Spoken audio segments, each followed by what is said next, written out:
चलो राजे अगे स्टार्ट करते हैं। मैं 1-1 मैपिंग की गल कर रहा सी उस दिन। कल लैक्चर ला नहीं सके तो मैं एक दिन प्रोबेबिलिटी का लैक्चर भेजा सी। सो प्रोबेबिलिटी है ना जी नाल राजे मेरे रिकॉर्डिड लैक्चर पे है, पर मैं भेजदा सिर्फ उदण जिदण इत्थे कोई ड्यूटी लग जाती है स्पैशल। उदण भी कॉलेज च एक फंक्शन सीगा, योगा कैंप लग्या सी, उहदा सारा प्रबंध करन दी ड्यूटी सीगी। सो तां करके उदण लैक्चर ला नहीं सी सकदा मैं। सो तुहाडा नुकसान ना होवे इस करके मैं प्रोबेबिलिटी का लैक्चर भेजता सीगा। सो प्रोबेबिलिटी की किताब कतूब खरीद लो। किताब तुसीं लैनी हुंदी है प्रिसाइज की, सिर्फ स्पैक्ट्रम की किताब नहीं लैनी हुंदी। प्रोबेबिलिटी की अलजबरा की स्पैक्ट्रम की लै लो कि मैं क्या सी, तो प्रोबेबिलिटी की सिर्फ प्रिसाइज की कोई लैनी है, स्पैक्ट्रम की नहीं लैनी, क्योंकि बहुत वो लोचा यार। वो दूजा चैप्टर स्टार्ट होंदा जदों नाल ही बाईवेरीएट आ जाता। बाईवेरीएट की तो गल ही नहीं, आप एंड वाले चैप्टर च बाईवेरीएट की गल करते हैं, फिर स्टूडेंट प्रॉब्लम लैके आई जाते हैं भी सारा बाईवेरीएट वाले क्वेश्चन नहीं होंगे सातों, किवें होणगे। इन्ना लोचा पोचा जिहा नहीं करना, आप सीधा सीधा जिहा काम आ, प्रिसाइज की किताब लै लो। हाँ हुण मैं अलजबरे का करन लगा। बहुत बेसिक जिहा काम सीगा जिहड़ा वो मैं डिस्कस कर लिया सीगा उस लैक्चर च, प्रोबेबिलिटी वाले लैक्चर च। तो हुण 1-1 ऑन टू मैपिंग की गल कर रहे सी आपां। उस तो पहलां ए बी दो सैट आ, मान लो ये 3 एलीमेंट आ राजे। इनू जे मैं इत्थे एरो जे बनावां ना, उहदे हिसाब नाल समझोगे तो तुहानूं ज़्यादा सौखा लगूगा।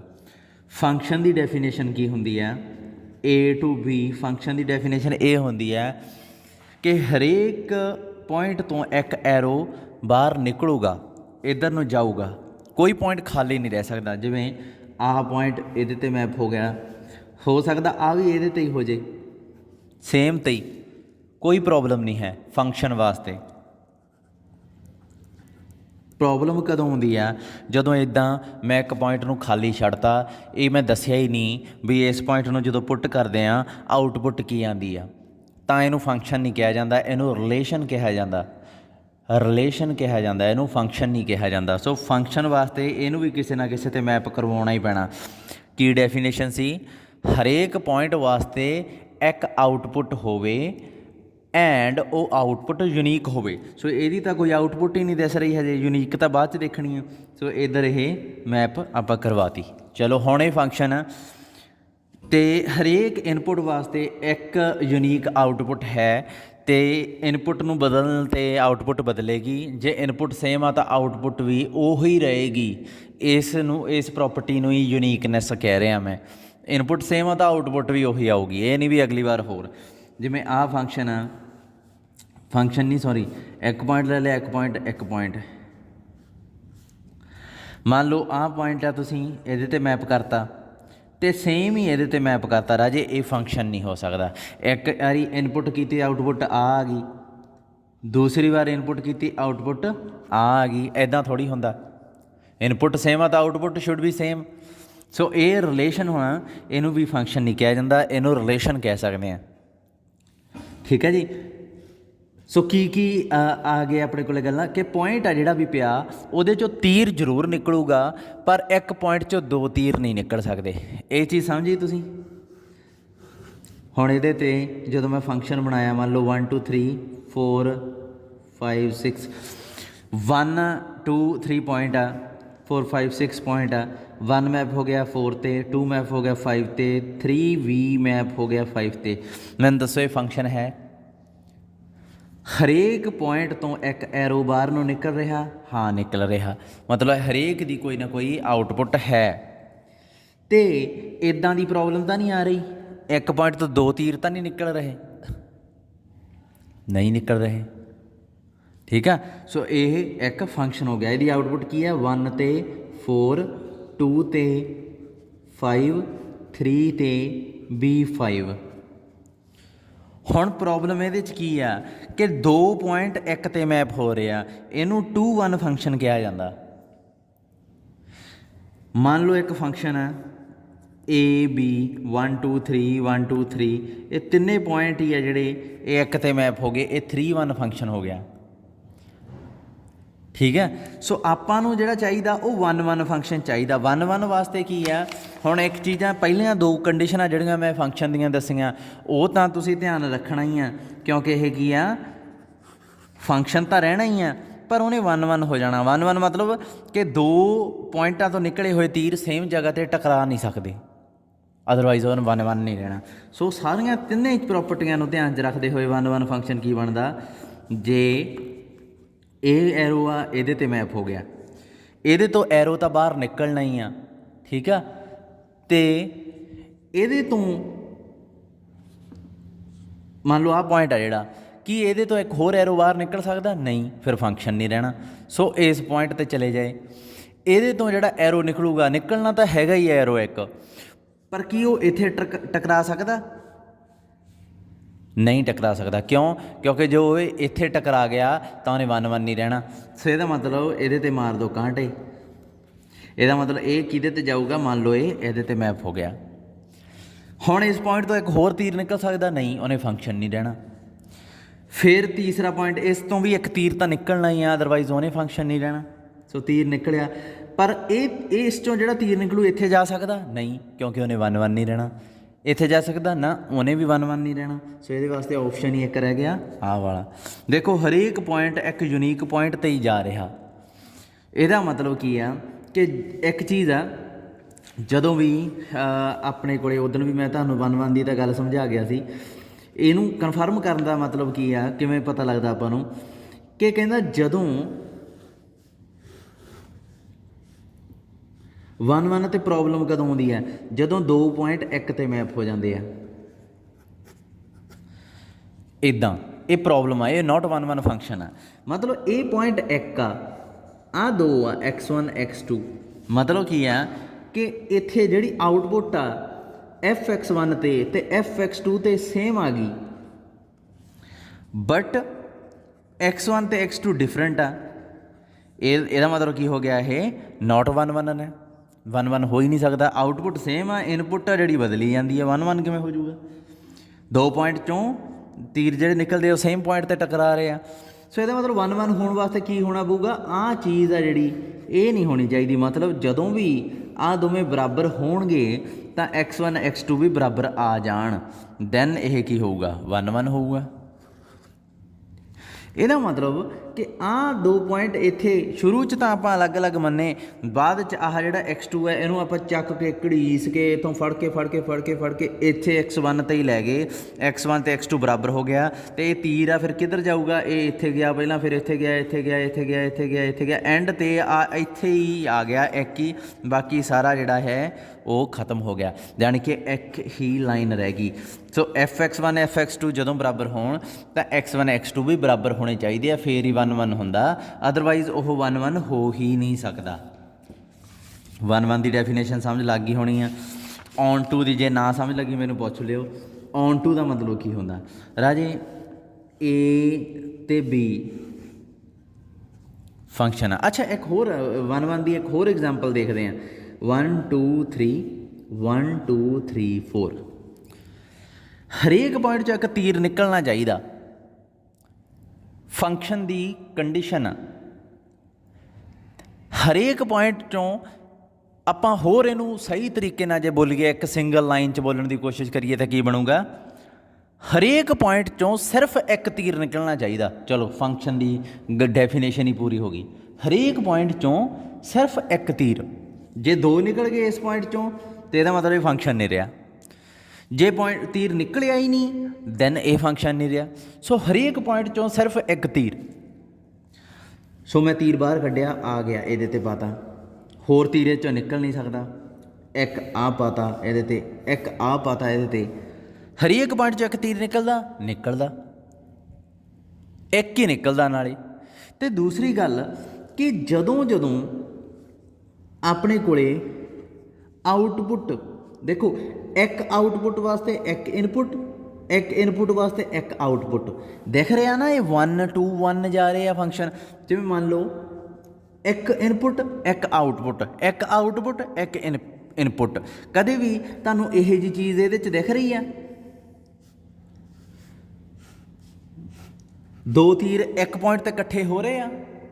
ਨਾਟ 1 1 ਦਾ ਮਤਲਬ ਤਾਂ ਇਹੀ ਹੁੰਦਾ ਕਿ ਕਿਤੇ ਨਾ ਕਿਤੇ 2 ਤੀਰ ਇੱਕ ਪੁਆਇੰਟ 'ਚ ਵੱਜ ਗਏ। ਹੋ ਰਿਹਾ ਇਹੋ ਜਿਹਾ ਕੁਛ? ਨਹੀਂ। ਇਹਦਾ ਮਤਲਬ ਇਹ ਫੰਕਸ਼ਨ 1 1 ਹੋ ਗਿਆ। ਤੁਸੀਂ ਕਹੋਗੇ ਸਰ ਆਹ ਪੁਆਇੰਟ ਦਾ ਕੀ ਕਰੋਗੇ, ਇਹ ਤਾਂ ਖਾਲੀ ਰਹਿ ਗਿਆ, ਰਹਿ ਜੇ ਖਾਲੀ। ਤੁਸੀਂ ਇਹ ਦੇਖੋ ਫੰਕਸ਼ਨ ਦੀ ਡੈਫੀਨੇਸ਼ਨ ਪੂਰੀ ਹੋ ਰਹੀ ਆ।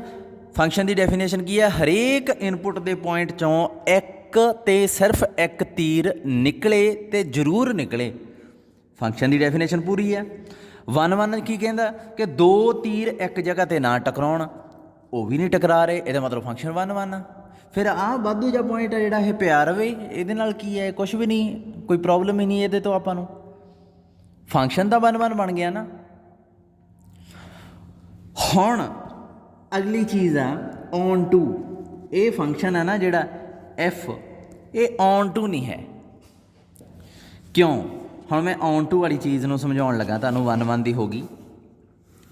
ਜਦੋਂ ਏ ਅਤੇ ਬੀ ਦੋ ਸੈੱਟ ਆ, ਇਹਨੂੰ ਇਸ ਤਰੀਕੇ ਨਾਲ ਸਮਝੋ ਕਿ ਇੱਧਰ ਜਿੰਨੀਆਂ ਚੀਜ਼ਾਂ ਪਈਆਂ, ਮੰਨ ਲਓ ਆ 3 ਕੁਰਸੀਆਂ ਪਈਆਂ ਇਹ ਰੂਮ 'ਚ, ਇਫ ਇੱਕ ਟਾਰਚ ਆ, ਇਹਨੂੰ ਐਜ਼ ਏ ਟਾਰਚ ਦੀ ਤਰ੍ਹਾਂ ਤੁਸੀਂ ਇਸਤੇਮਾਲ ਕੀਤਾ। ਇਹ ਲਾਈਟ ਜਦੋਂ ਇਹਦੇ 'ਤੇ ਪਈ ਤਾਂ ਇੱਧਰ ਕੀ ਹੋਊਗਾ, 3 ਕੁਰਸੀਆਂ ਹੀ ਇੱਧਰ ਬਣ ਜਾਣੀਆਂ, ਪਰ ਇਹ ਕੀ ਹੋਊਗੀ, ਇਮੇਜ ਆਫ 3 ਕੁਰਸੀਆਂ ਦੀ ਇਮੇਜ। ਏ ਸੈੱਟ 'ਚ 3 ਕੁਰਸੀਆਂ, ਤਾਂ ਇਹਦਾ ਮਤਲਬ ਮੈਂ ਕਿ 3 ਕੁਰਸੀਆਂ ਦੀ ਛਾਂ ਬਣ ਗਈ ਅੰਦਰ। ਇਮੇਜ ਆਫ ਏ ਇਹਨੂੰ ਕਹਿ ਸਕਦਾ ਮੈਂ, ਇਹਦਾ ਨਾਮ ਆਪਾਂ ਐਂ ਲਿਖਿਆ ਕਰਾਂਗੇ, ਇਮੇਜ ਆਫ ਏ। ਮਤਲਬ ਇਹਦੇ 'ਚ 3 ਕੁਰਸੀਆਂ, ਮੰਨ ਲਓ ਇੱਕ ਇੱਥੇ ਕੁਛ ਮੇਜ਼ ਵੀ ਪਿਆ ਸੀਗਾ, ਠੀਕ ਹੈ, ਅਤੇ ਮੇਜ਼ ਦੀ ਛਾਂ ਵੀ ਇੱਥੇ ਜੇ ਬਣ ਗਈ। ਸੋ ਇਹ ਪੂਰੇ ਦੇ ਪੂਰੇ ਕਮਰੇ 'ਚ ਜੋ ਵੀ ਪਿਆ ਸੀਗਾ ਉਹ ਇੱਧਰ ਛਾਂ ਬਣ ਗਈ। ਇਹਨੂੰ ਮੈਂ ਕਹੂੰਗਾ ਇਮੇਜ ਆਫ ਏ। ਬੈਟਰੀ ਮਾਰੀ, ਬੈਟਰੀ ਨਾਲ ਇਹ ਜਿਹੜਾ ਅੰਦਰ ਪਿਆ ਇਹ ਸਾਰਾ ਏ ਵਰਗਾ, ਉਹੀ ਵਿੰਗ ਜਿਹਾ ਇੱਥੇ ਆ ਜਾਊਗਾ, ਉਹੀ ਵਿੰਗ ਜਿਹਾ ਇੱਥੇ ਆ ਜਾਊਗਾ। ਪਰ ਕੀ ਬੀ ਦੇ ਅੰਦਰ ਆ ਜਿਹੜੀ ਛਾਂ, ਇਹ ਤਾਂ ਛਾਂ ਬਣ ਗਈ, ਇਹਨੂੰ ਮੈਂ ਡਾਰਕ ਕਰਦਾ, ਆਹ ਛਾਂ ਬਣ ਗਈ ਆ। ਬੀ ਦੇ ਅੰਦਰ ਇਸ ਛਾਂ ਤੋਂ ਇਲਾਵਾ ਕੋਈ ਹੋਰ ਐਲੀਮੈਂਟ ਹੈ? ਹੋ ਸਕਦਾ ਇਸ ਛਾਂ ਤੋਂ ਇਲਾਵਾ ਇੱਥੇ ਇਹਦੇ 'ਚ ਹੁਣ ਕੱਲੀਆਂ ਛਾਵਾਂ ਫਿਲਹਾਲ, ਹੈ ਨਾ, ਕੱਲੀ ਇਮੇਜਿਸ ਆ ਕੱਲੀਆਂ ਇਹਦੇ 'ਚ। ਮੰਨ ਲਓ ਮੈਂ ਕਹਿ ਦਿੰਦਾ ਕੱਲੀਆਂ ਛਾਵਾਂ ਨਹੀਂ, ਇੱਥੇ ਇੱਕ ਕਾਰ ਵੀ ਖੜੀ ਆ ਬੀ ਦੇ ਅੰਦਰ। ਹੁਣ ਕੀ ਆ ਪ੍ਰੋਬਲਮ, ਤੁਸੀਂ ਕਹੋਗੇ, ਇੱਕ ਬੰਦਾ ਉੱਠ ਕੇ ਕਹਿੰਦਾ ਬਈ ਆਹ ਕਾਰ ਆ ਨਾ ਜਿਹੜੀ, ਇਹ ਕਾਰ ਨਹੀਂ ਹੈਗੀ, ਇਹ ਵੀ ਛਾਂ ਹੀ ਆ ਕਿਸੇ ਚੀਜ਼ ਦੀ। ਉਹਦੇ ਅਕੋਰਡਿੰਗ ਬੀਜ ਕੱਲੀਆਂ ਛਾਵਾਂ, ਸੋ ਇਹਦਾ ਮਤਲਬ ਕੀ ਹੈ ਕਿ ਇਹ ਵੀ ਛਾਂ ਹੀ ਆ ਕਿਸੇ ਚੀਜ਼ ਦੀ। ਪਰ ਉਹ ਚੀਜ਼ ਕਿੱਥੇ ਆ? ਉਹ ਚੀਜ਼ ਹੋਊਗੀ ਇਸ ਸੈੱਟ 'ਚ। ਹੁਣ ਆਪਾਂ ਦੇਖਣਾ ਸ਼ੁਰੂ ਕੀਤਾ ਵੀ ਇਹ ਆ ਜਿਹੜੀ, ਉਹ ਇਹਦੀ ਛਾਂ, ਆਹ ਪੁਆਇੰਟ ਸੀ ਉਹ ਇਹਦੀ ਛਾਂ, ਆਹ ਟੇਬਲ ਸੀ ਆਹ ਟੇਬਲ ਦੀ ਛਾਂ, ਆਹ ਕੁਰਸੀ ਸੀ ਇਹਦੀ ਛਾਂ, ਅਤੇ ਇਹ ਕਿਹਦੀ ਛਾਂ? ਇੱਧਰ ਜਦੋਂ ਭਾਲਿਆ ਆਪਾਂ ਨੂੰ ਕੁਛ ਵੀ ਨਹੀਂ ਮਿਲਿਆ।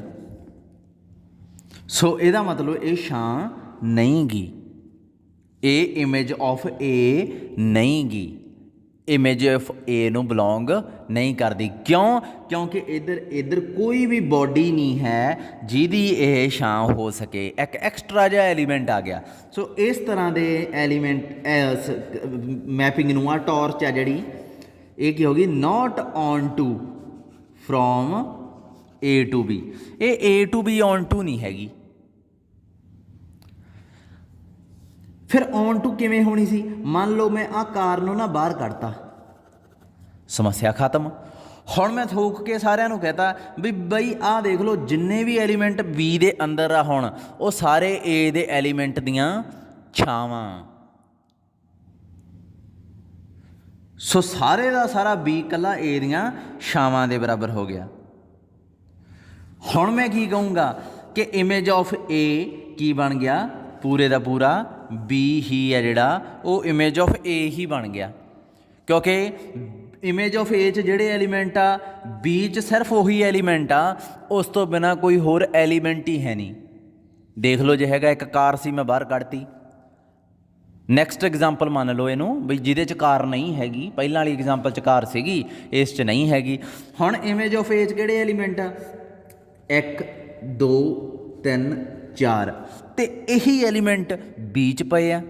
ਸੋ image of A is equal to B. So B ਤੇ ਇਮੇਜ ਆਫ ਏ ਕੀ ਆ, ਇਕੁਅਲ ਹੋ ਗਏ, ਯਾਨੀ ਕਿ ਬੀ ਸੈੱਟ 'ਚ ਕੀ ਆ, ਕੱਲੀਆਂ ਛਾਵਾਂ ਰਹਿ ਗਈਆਂ। ਇਸ ਕੇਸ 'ਚ ਮੈਂ ਕਹੂੰਗਾ ਜਦੋਂ ਆਊਟਪੁੱਟ ਵਾਲੇ ਸੈੱਟ 'ਚ ਕੱਲੀਆਂ ਛਾਵਾਂ ਰਹਿ ਜਾਣ ਕਿਹਦੀਆਂ, ਏ ਦੇ ਐਲੀਮੈਂਟਸ ਦੀਆਂ, then mapping A to B ਹੋ ਜਾਂਦੀ ਆ ਔਨ ਟੂ। ਇਹਦੀ ਡੈਫੀਨੇਸ਼ਨ ਕਿਵੇਂ ਬਣਾਈਏ, ਤਾਂ ਬਹੁਤ ਔਖੀ ਆ। ਹੁਣ ਦੇਖੋ ਇੱਧਰੋਂ ਮੈਂ ਕੋਈ ਵੀ ਐਲੀਮੈਂਟ ਲੈਣਾ ਜੇ, ਆ ਐਲੀਮੈਂਟ ਤਾਂ ਉਹੀ ਸੈੱਟ ਨੂੰ ਭਾਵੇਂ ਐਡਾ ਦਿਖਾ ਦਿਓ, ਐਲੀਮੈਂਟ ਤਾਂ ਆਹ 4 ਹੀ ਆ। ਕੋਈ ਐਲੀਮੈਂਟ ਜਦੋਂ ਚੁਣਦਾ, ਮੰਨ ਲਓ ਮੈਂ ਆਹ ਚੁਣ ਗਿਆ, ਤਾਂ ਮੈਨੂੰ ਇੱਧਰ ਇੱਕ ਐਲੀਮੈਂਟ ਮਿਲਦਾ। ਹੁਣ ਮੈਂ ਟਾਰਚ ਦੀ ਜਗ੍ਹਾ 'ਤੇ ਐਫ ਲਿਖ ਲਿਆ, ਇਹ ਐਲੀਮੈਂਟ ਦੀ ਛਾਂ ਦੀ ਜਗ੍ਹਾ 'ਤੇ ਇਹਨੂੰ ਮੈਂ ਇਨਪੁੱਟ ਵਿੱਚ ਪਾਊਂਗਾ, ਆਊਟਪੁੱਟ ਇੱਧਰ ਆਊਗੀ। ਠੀਕ ਆ, ਇਹ ਐਲੀਮੈਂਟ ਜੇ 1 ਆ, ਇਹ ਐਲੀਮੈਂਟ 2 ਆ, ਤਾਂ ਮੈਂ ਲਿਖੂੰਗਾ F1 ਇਜ਼ ਇਕੁਅਲ ਟੂ 2। ਸੋ ਜਦੋਂ ਮੈਂ 2 ਸਿਲੈਕਟ ਕਰਦਾ ਤਾਂ ਮੈਨੂੰ A ਵਿੱਚ 1 ਮਿਲਦਾ, ਸੱਚ that F1 is equal to 2। ਇਹ ਮੰਨ ਲਓ ਹੈਗਾ ਕੋਈ A, ਇਹ ਹੈਗਾ 3। ਹੁਣ ਜਦੋਂ ਮੈਂ A ਨੂੰ ਸਿਲੈਕਟ ਕੀਤਾ, ਇੱਧਰ A ਦੇ ਸਮੋਲ A ਨਾ ਲਓ, ਇਹਨੂੰ X ਲੈ ਲਓ। ਜਦੋਂ ਮੈਂ X ਨੂੰ ਸਿਲੈਕਟ ਕੀਤਾ ਤਾਂ ਇੱਧਰ A ਸੈੱਟ ਵਿੱਚ ਮੈਨੂੰ 3 ਮਿਲਿਆ, such that F3 is equal to X। ਜਾਣੀ ਕਿ ਜਦੋਂ ਮੈਂ ਛਾਂ ਸਿਲੈਕਟ ਕਰਦਾ, ਆਹ ਦੋਵੇਂ ਛਾਵਾਂ ਨਾ, ਤਾਂ ਮੈਨੂੰ ਬੋਡੀ ਮਿਲ ਜਾਂਦੀ ਹੈ। ਪਹਿਲੇ ਦੀ ਬੋਡੀ 2 ਦੀ ਬੋਡੀ ਕੀ ਸੀ 1, X ਦੀ ਬੋਡੀ ਕੀ ਆ 3, ਇਹਦੀ ਬੋਡੀ ਕੀ ਆ ਆਹ, ਇਹਦੀ ਬੋਡੀ ਕੀ ਆ ਆਹ। ਸੋ ਇੱਥੋਂ ਇਹਨਾਂ ਨੇ ਡੈਫੀਨੇਸ਼ਨ ਬਣਾ ਲਈ, for each y belongs to b there exist. ਕੋਈ ਵੀ B ਚੋਂ ਐਲੀਮੈਂਟ ਜੇ ਤੁਸੀਂ ਚੁਣਦੇ ਹੋ ਤਾਂ ਇੱਧਰ X ਐਲੀਮੈਂਟ A ਚੋਂ ਮਿਲ ਜਾਂਦਾ। ਮਤਲਬ ਇਹ ਛਾਂ ਸਿਲੈਕਟ ਕੀਤੀ